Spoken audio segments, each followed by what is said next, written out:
Bonjour et bienvenue sur la chaîne de Miss Scrap. Aujourd'hui, nous allons voir comment offrir des petits cadeaux à partir des boîtes en acétate que nous allons customiser. Je vous propose donc de réaliser un petit cadeau que vous pourrez offrir. Le voici, donc il s'agit d'une petite boîte en acétate, voilà, que j'ai customisée. Et vous allez voir que ces petites boîtes, nous les avons dans le catalogue. Donc ça s'ouvre ainsi. Donc moi j'ai mis du velcro, vous pouvez y mettre ici des petits aimants par exemple. Et en fait à l'intérieur, j'ai mis donc des petits chocolats avec un petit mauve. Voilà, donc des petits chocolats que vous connaissez bien, là, les petits After Eight. Voilà, une petite boîte donc assez simple à réaliser, vous allez le voir, avec les papiers que vous le souhaitez. Moi, je l'ai fait version Noël, mais vous pouvez le faire, le décliner avec tous les papiers. Voilà un petit peu comment se présente donc notre petite boîte. Pour réaliser cette boîte, nous allons avoir besoin en fait de nos boîtes en acétate au format C6 que nous trouvons dans le catalogue annuel. Vous allez prendre votre massicot et en fait vous allez couper en deux cette boîte. Voici donc ce que vous obtenez. Ça se coupe vraiment très bien avec le massicot sans aucun souci. Il vous reste ensuite donc à monter votre boîte. Alors ce projet est vraiment l'idéal puisqu'en fait en proposant ce type de projet, eh bien vous n'avez non pas 10 boîtes, mais au final vous avez bien un total de 20 petites boîtes que vous pouvez customiser comme vous le souhaitez. Et ça peut être donc des petits cadeaux que vous allez offrir par exemple à Noël. Voilà, ma petite boîte est donc montée. Ce sera donc la base de mon projet. Nous allons donc avoir besoin ici pour réaliser ce petit volet d'un papier design, peu importe le thème. Ce papier va donc faire 11,2 de large qui correspond à la largeur de notre boîte sur 12,5 de haut. Vous allez marquer dessus, alors on va peut-être les voir mieux à la vidéo ici, 2 plis. Alors attention, les plis sont sur les 12,5. Vous faites un pli à 8 cm et un second pli à 9,5 cm. Ceci va donc correspondre tout simplement à voilà, notre petit clapet, comme ceci. Puis on va changer, on va le mettre dans l'autre sens. Ça changera un petit peu, voilà, hop, voilà un modèle un petit peu différent. Donc ceux-ci correspondront donc à votre boîte.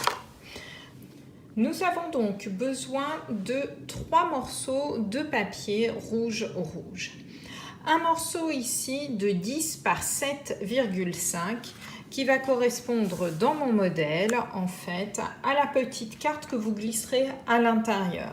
Je l'ai donc réalisé en utilisant cette perforatrice trio qui est vraiment un must-have pour nos fêtes de fin d'année.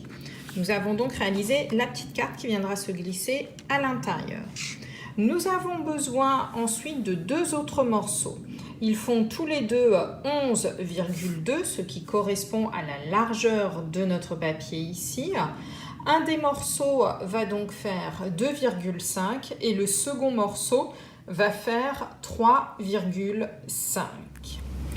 Le morceau ici de 2,5 va venir se coller sur la boîte que nous avons ici. Donc vous le positionnez ici, collez-le surtout avec du scotch double face. Le second morceau va venir se coller ici sur notre papier. Nous allons donc le mettre en dessous, ce qui va permettre ici de laisser un petit liseré dépassé. Voici ce que vous devez obtenir. Donc le papier rouge ici sous le papier et ici sur la boîte, donc le papier de 2,5 cm. Il ne nous reste plus maintenant qu'à faire les décorations. Pour les décorations, ici j'ai utilisé 2 sets de tampons. le set Illuminer les fêtes pour récupérer ici ce tampon-ci. Et pour le texte, j'ai utilisé cette fois-ci le set de tampons Reine Fringant en utilisant ici des merci à l'infini. Bien entendu, vous pouvez y mettre ce que vous souhaitez. Une fois votre petite étiquette prête, vous pouvez, si vous le souhaitez, faire comme moi et glisser un petit ruban rouge. Vraiment, je trouve que ça fait un petit plus assez sympathique. Voilà. On va peut-être recouper un peu les rubans. Comme ceci. Vous le positionnez un petit peu sur le côté et il vous reste ensuite à mettre du scotch double face uniquement sur la moitié de votre cercle et en même temps positionnez-le aussi de telle manière qu'il soit également sur le ruban pour le fixer définitivement. Comme ça vous serez sûr que votre ruban va tenir. Voilà, on se retrouve donc avec notre petit modèle ici. Je vous propose, pour pouvoir fermer votre boîte, de prendre, alors moi je travaille avec du velcro.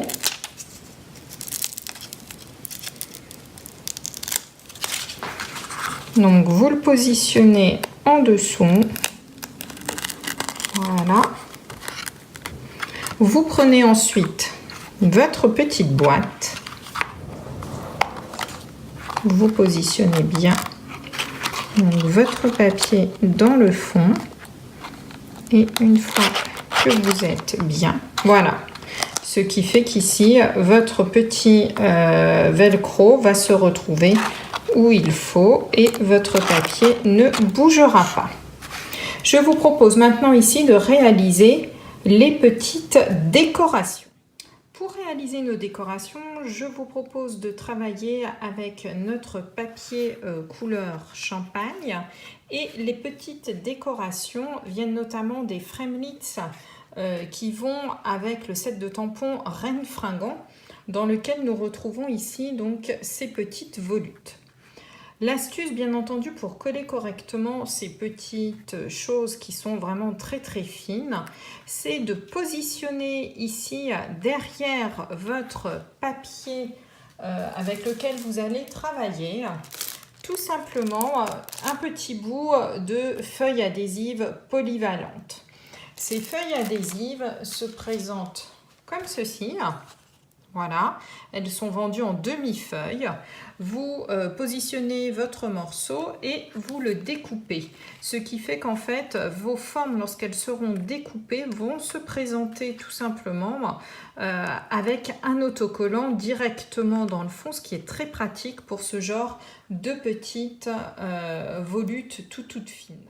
Une fois donc vos petites formes passées à la Big Shot, vous allez voir qu'il est très très simple ici. Donc on a notre petite fleur et il vous suffit tout simplement d'enlever la petite pellicule et vous vous retrouvez ici avec quelque chose qui est totalement autocollant et sur toute la surface. Voici ma petite forme sortie. Il me suffit tout simplement d'enlever la petite pellicule et de venir positionner mon motif ici comme je le souhaite sur ma boîte. Voilà. Donc l'avantage ici, vous l'aurez compris, c'est que toute la surface est donc super bien collée et ne va pas se décoller. Vous faites la même chose de l'autre côté. Et voilà ce que ça donne une fois donc vos motifs décollés en fait de notre petite feuille en plastique. Voilà donc un petit projet très sympathique à faire, assez simple à réaliser. J'espère que cette vidéo vous aura plu et je vous dis à bientôt pour une nouvelle vidéo.